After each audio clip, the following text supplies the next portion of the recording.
June 7 அண்ணா serial வரக்கூடிய எபிசோட்ல என்ன நடக்க போகுது அப்படின்னு பார்க்கலாம். உங்களுக்கு இந்த வீடியோ பிடிச்சிருந்து அப்படின்னா மறக்காம இந்த சேனலை சப்ஸ்கிரைப் பண்ணிக்கோங்க. தர்மகர்த்தா எலெக்ஷன்ல சவுந்தரபாண்டியை எதிர்த்து கண்டிப்பா நான் நின்னே ஆவேன் அப்படின்னு சண்முகம் உறுதியா இருக்கிறாங்க. பஞ்சாயத்துல இருக்கிற எல்லாருமே எவ்வளவோ எடுத்து சொல்றாங்க. சவுந்தரபாண்டியும் சண்முகத்தை கொஞ்சம் கூட விட்டு கொடுக்காம, சண்முகம் என்னோட மருமகன், எனக்கு மாதிரி அப்படின்னு எவ்வளவோ ஐஸ் வைக்கிறாங்க. ஆனால் அந்த ஐஸுக்கு சண்முகம் கொஞ்சம் கூட கரையவே இல்லை. யார் என்ன சொன்னாலும் சரி, இந்த டைம் கண்டிப்பாக நான் இந்த தர்மகர்த்தா எலெக்ஷனில் நின்று தான் ஆவேன் அப்படின்னு ஒரே முடிவாக சொல்லிட்டு சண்முகம் பஞ்சாயத்தில் இருந்து வீட்டுக்கு கிளம்பி போயிடுறாங்க.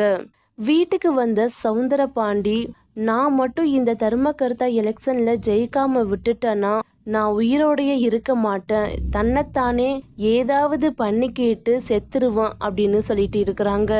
முத்துப்பாண்டி எப்படி வேலை போனதுக்கு அப்புறமா வீட்டில் வந்து ஒரு பைத்தியக்காரன் போல பண்ணினானோ அதே மாதிரியே இப்போ சவுந்தரபாண்டியும் தர்மகர்த்தா எலெக்ஷனுக்கு என்ன வேலையெல்லாம் செய்வாங்களோ அது அத்தனையுமே அட்டநாடு ராத்திரியில் எந்திரிச்சு ஒரு பைத்தியக்கார போல செஞ்சுக்கிட்டு இருக்கிறாங்க. அதை பார்க்குற பாக்கியாவுக்கு ஐயோயோ இவருக்கு பைத்தியம் பிடிச்சிரும் போலையே, எப்படியாவது சண்முகத்துக்கிட்ட சொல்லி தர்மகர்த்தா எலெக்ஷன்ல இருந்து அவனை போக சொல்லணும் அப்படின்னு பாக்கியா வந்து நினைக்கிறாங்க. ஏங்க இந்த டைம்ல யாரங்க கூட்டிட்டு வந்து உட்கார வச்சு பேசிக்கிட்டு இருக்கிறீங்க அப்படின்னு கேட்குறாங்க. ஏண்டி உனக்கு என்ன கோட்டி பிடிச்சிருக்குதா? ஊர்ல இருக்கிற முக்கியமான ஆட்கள் எல்லாரையுமே இங்க பாரு சோபால உக்காந்துருக்குறாங்க, நீ போய் முதல்ல அவங்களுக்கு டீ எடுத்துட்டு வந்து கொடு அப்படின்னு சொல்கிறாங்க. அதை கேட்ட உடனே பாக்கியாவுக்கு வெடவெடத்து போகுது. யாருமே இல்லாத வீட்டுக்குள்ளே யாருக்குங்க டீ எடுத்தாந்து கொடுக்க சொல்கிறீங்க, உங்களுக்கு என்னதான் ஆச்சு அப்படின்னு கேட்குறாங்க.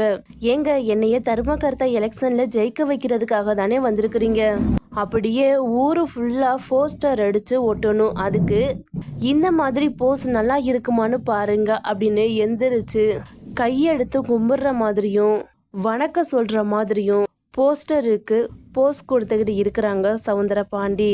இதை பார்த்துட்டு பாக்கியாவுக்கு என்ன பண்ணுறதுனே தெரியல, ரொம்பவே பயந்து போயிடுறாங்க. உடனே பாக்கியா விடிய காலையில் எந்திரிச்ச உடனே சண்முகத்தை பார்க்கறதுக்காக போகிறாங்க. யா, என்னதான் உங்கள் மாமா தப்பு பண்ணியிருந்தாலும் ஒரு பொண்ணா ஒரு புருஷன் பைத்தியமாகிறது எந்த ஒரு பொண்ணுமே ஏற்றுக்க மாட்டா. அதே மாதிரி தான் நானும், உங்கள் மாமா ராத்திரியில் எந்திரிச்சு பைத்தியக்காரன் போல் பண்ணிக்கிட்டு இருக்கிறாரு, தயவு செஞ்சு எனக்காக இந்த தர்மகர்த்தா எலெக்ஷனில் இருந்து நீ விலகிக்கையா அப்படின்னு சொல்கிறாங்க. வீட்டில் முத்துப்பாண்டி, சவுந்தரபாண்டி, பாண்டியம்மா 3 பேருமே பயங்கரமாக சிரிச்சுக்கிட்டு இருக்கிறாங்க.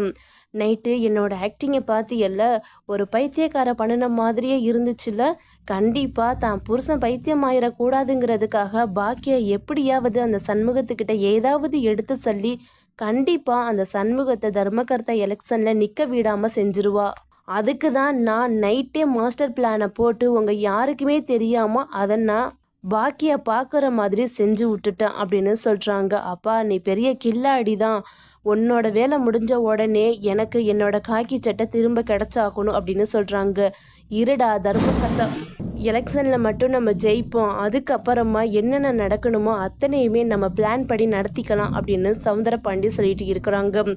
பாக்கியா சொல்கிறத கொஞ்சம் கூட சண்முகம் வந்து நம்பவே இல்லை.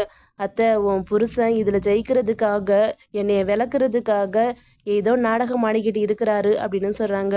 டேய், நைட்டு பண்ணினதை பார்த்தா நாடகம் மாதிரி தெரியல, நிஜமாலுமே நடந்துடும் போல எனக்கு பயமாக இருக்குது, தயவு செஞ்சு எனக்காக இந்த ஒரு உதவியை செய்யக்கூடாதா அப்படின்னு சொல்லிட்டு இருக்கிறாங்க.